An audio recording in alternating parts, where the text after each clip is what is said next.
Just talked about the scholarship in general. Like, what is it? Kind of how did it kind of get going? Oh yeah. When people think about the foundation, they're thinking about our mission, which is really to get the kids excited about not only aviation. A lot of people think about aviation, but a lot of our activities are getting them excited about space, and then the STEM subjects, in particular engineering. And what we have is financial support for them, which are the scholarships. And we're looking at those students that have participate in our educational partner programs or our programs. You have 7 students. Seven college engineering scholarships. I want to ask, you mentioned in the write-up it talks about how there were certain things you're looking for for the scholarship. What stood out about these students? I mean, you have to go individual, but like, what stood out about them? Yeah, I think it's really the breadth of experience. I mean, we're looking at a set criteria when we're bringing them in.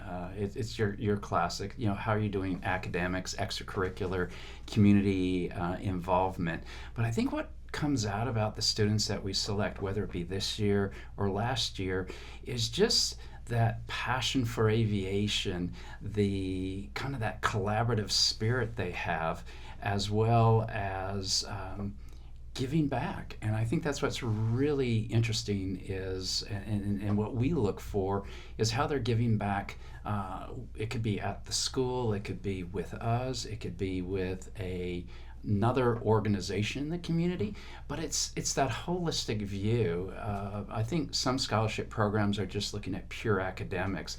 We're looking at the students that we think are very valuable to the community and in particular giving back. There are a lot more. I want to ask you your thoughts on this. There are a lot more students kind of going into like STEM, at least STEM majors nowadays, right? But STEM is becoming a lot more, I don't want to say popular, but for lack of a better word, it's becoming a lot more popular. Your thoughts on just like the growth of the subject and how it's how everyone's kind of seeing how it relates to like everything, pretty much how it relates to life, essentially. Yeah, I think it's what we're trying to instill in these students is giving awareness of what is out there, and in delivering our mission, that's what we're trying to do. And in particular, in the STEM arena, we're looking at the opportunity to share with him not only the technicals, if we've got classes in school, getting them interested in awareness and excited about it, or some of our programs that involved, or bringing in practitioners to really get them excited about it, and ultimately that this can be an aspiration for them, not only for young men, but also young women. I mean, if you look at our demographics, it's really great. Our scholarships, we had 4 of the 7 were young women. So in other words, we're trying to help break some barriers there. And what this is all about is helping them set those aspirations. We can provide them the roadmaps and then the volunteers for mentorship. And that's how we're doing that. You mentioned having 4 to 7 were women. Just talk about how big it is in the sense that you have a lot more women kind of getting into the field. Oh, yeah. Absolutely. Across our programs, aviation, I'll give that as an example, shift to kind of our STEM programs. But in aviation, which a lot of people think about the PJTF team and the foundation, but it's a small part. In aviation, if you're an airline pilot, it's 4 to 5% are women, and in the industry as a whole, maybe 7 to 10. In our induction aviation classes, it can easily be 40%. Our scholarship program on the on the aviation side, 30%. Now shift gears to the engineering, or in particular the STEM, and narrow it down to the engineering. Again, the representation of young women is increasing and women in the industry, but what we are trying to do is to promote that, and again, you're seeing it in our programs or statistics, is that we just want to, regardless of gender, just saying, look at these opportunities, and if you got an interest, let's take some of the barriers down for you. You guys have also, I've covered a lot of the rocket stuff you've done at Freedom. You guys have also really, when people think Patriot Jet team overall, they kind of think the planes and the aviation part. Y'all have really opened it up for the STEM topics. Talk about just having that you guys seem like you're doing more. That's become more focused than the aviation. So I mean, in ways. Yeah, I mean, I think it's how you take a look at it, and again, our name can also be deceiving in that regard. But we are really, if you shift back to the mission, the focus are 3 different areas. It is aviation. It is space. We break aerospace into aviation and space, but then the STEM. And we actually, as a board, I am also on the board, you're setting your mission statements, your strategy, and how you're going to deliver it. And we've always wrestled with this, but to the point we have 2 complementary submissions, and one is for aviation, one's for space, because there's 2 different ways you want to approach it on getting your donors, your volunteers, and your students. So we've always kept the focus on the aviation, but you're absolutely right. We've expanded out on how are we reaching the students, how are we engaging them, and as you said, with the air rocket programs, we're already scheduled for Freedom High School. Over the last many years, we participate in the orientation of the freshmen. We'll run 650 students through their 22 classes and launch, and that's the hands-on aspect of it.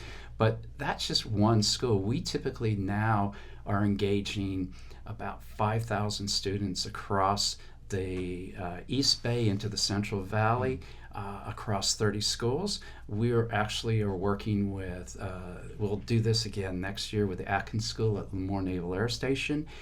We'll be at Travis working with their school. Oh yeah, we will run really it's more of a combination of a STEM awareness and career day. They run it every year, and we're their headliner out at that event, and we will bring like air rocket program into that exhibit area. And then like in Naval Air Station Lemoore, we work with their school, about 6 teachers, to get everything set up. So when we came down the day before the air show, we did an air rocket competition, just as you saw with Freedom. And it was great to see the teachers, the parents, and you had some F-18 pilots there.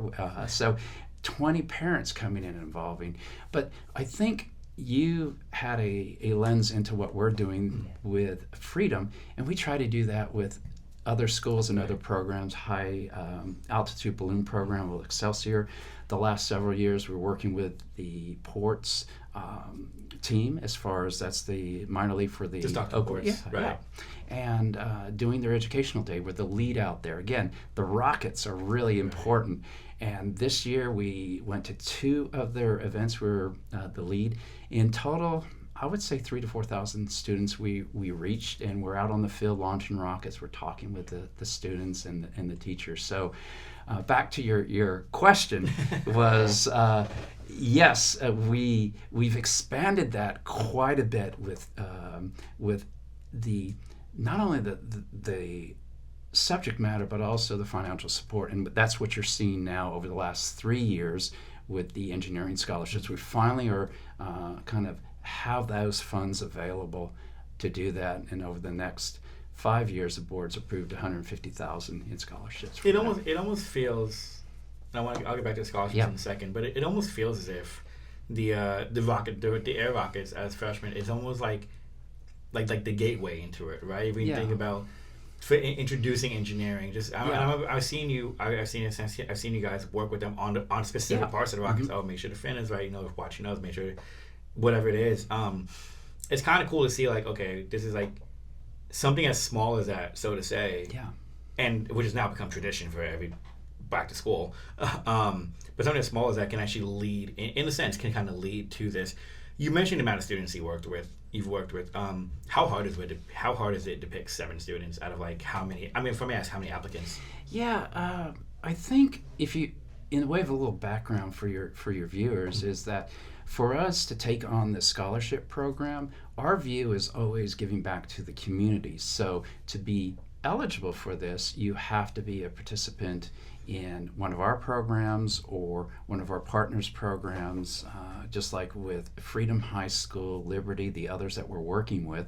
So when you look at how hard it is, our first screen, and makes it a little easier, is the programs that we're sourcing from. We're already being familiar with them, and many of the students were already familiar with.